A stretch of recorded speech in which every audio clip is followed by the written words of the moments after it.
দর্শক welcome back. নাটোরের চলন বিলের রসুন।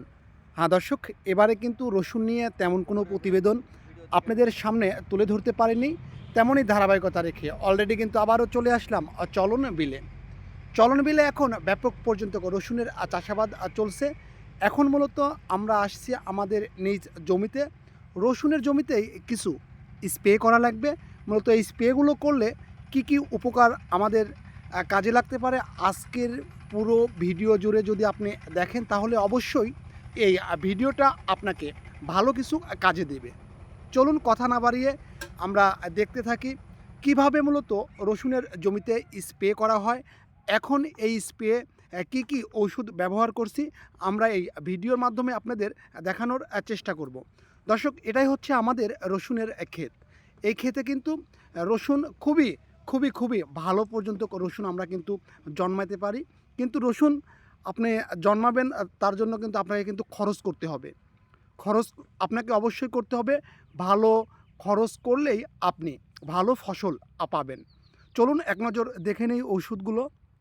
সমস্ত ওষুধগুলোই হচ্ছে আপনার রসুনের গাছকে মোটা করা এবং গাছ যাতে করে দাঁড়িয়ে থাকে, গাছ যাতে করে শুয়ে না পড়ে, গাছের আগা বেঁকে যাওয়া, অনেক ধরনের রোগ আছে। মূলত এই সমস্ত কীটনাশক দিয়েই মূলত এই রোগ বালাইগুলো আপাতত ঠিক রাখা লাগে। প্রতিনিয়ত আমাকে আপনাকে স্প্রে করতে হয় এবং আমরা যে জমিতে চাষাবাদ করছি এই জমির সবসময় আপনাকে জমি যেহেতু আপনাকে কিছু দিবে, আপনাকেও কিন্তু অবশ্যই জমিকে কিছু দিতে হবে।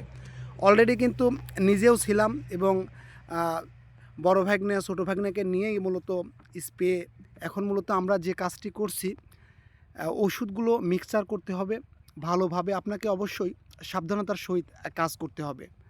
আপনার হাতে যাতে করে আপনার হাতে গ্লোভস পরতে হবে। আমরা হাতে গ্লোভস পরিনি, তো অবশ্যই আপনি যখন দিবেন আপনি অবশ্যই হাতে গ্লোভস, মুখে মাস্ক পরিধান করে আপনি কাজ করতে পারবেন।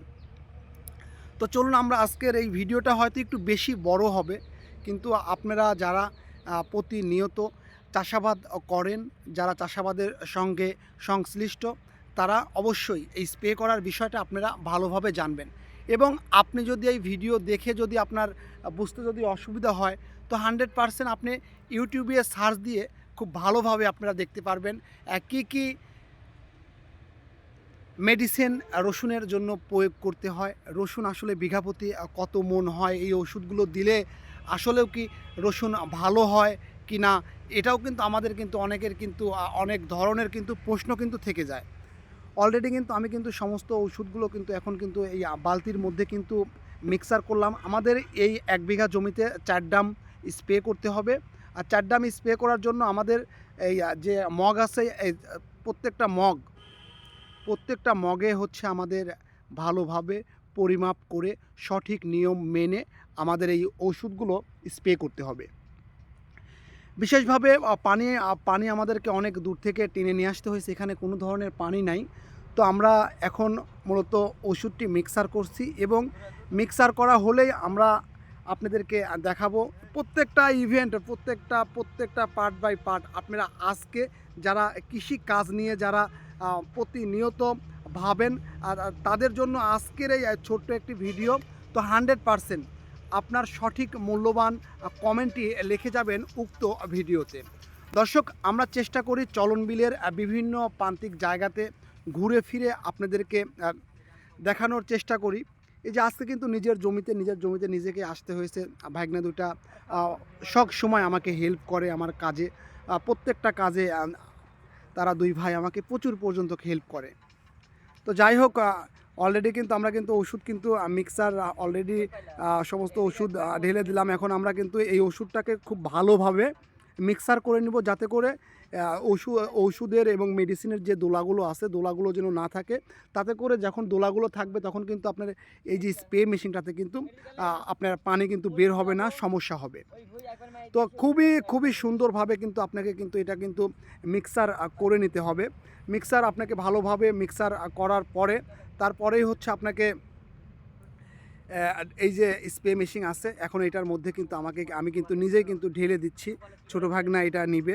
তো অলরেডি কিন্তু আমরা কিন্তু এক মগ কিন্তু মেপে দিলাম। এক মগ মেপে কিন্তু আমরা কিন্তু অলরেডি কিন্তু দিয়ে দিলাম। তো পরবর্তী ডামটাতে আমরা আবারও স্প্রে কীটনাশকটি মেশিনের মধ্যে ঢালছি। তো এভাবেই মিক্সার করা শেষ। এখন আমাদের পালা হচ্ছে পুরো জমিতে এটা হচ্ছে স্প্রে করা। তো আপনাদের সামনে দেখানোর চেষ্টা করব এই ভিডিওর মাধ্যমেই। আমার এই যে বড় ভাগিনা কিন্তু অলরেডি কিন্তু সে কিন্তু কাঁধে কিন্তু অলরেডি কিন্তু নিয়ে ফেলছে। এবার কিন্তু ছোটো ভাগিনা কিন্তু সেও কিন্তু এখন ডামটা কিন্তু নিবে। তো আমরা চলুন না স্প্রে আসলে কিভাবে করা লাগে অলরেডি কিন্তু বলতে বলতে কিন্তু বড় ভাগিনা কিন্তু অলরেডি কিন্তু শুরু করে দিয়েছে। তো আপনাকে বলবো এই ভিডিওগুলো তৈরি করার একটিমাত্র রিজন, একটিমাত্র কারণ, আপনারা যারা কৃষিকাজ করতে চান না, আপনারা আসুন। কৃষিকাজের সঙ্গে আমরা হচ্ছে মাছে ভাতে বাঙালি। বাঙালি মানেই হচ্ছে কৃষক। আমাদের সব কাজ করতে হবে। অলরেডি কিন্তু শুরু হয়ে গেল কিন্তু স্প্রে করা।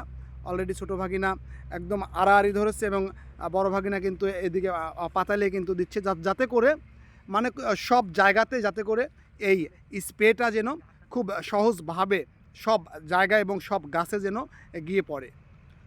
আপনাকে সচেতন হতে হবে এবং কৃষিকাজের প্রতি আপনাকে অনেক বেশি আগ্রহ নিয়ে এই কাজগুলো করতে হবে। দর্শক, আমি কাউসার আহমেদ আপনাদের সামনে প্রতিনিয়ত চেষ্টা করি নতুন নতুন এন্টারটেনমেন্ট তুলে ধরায়।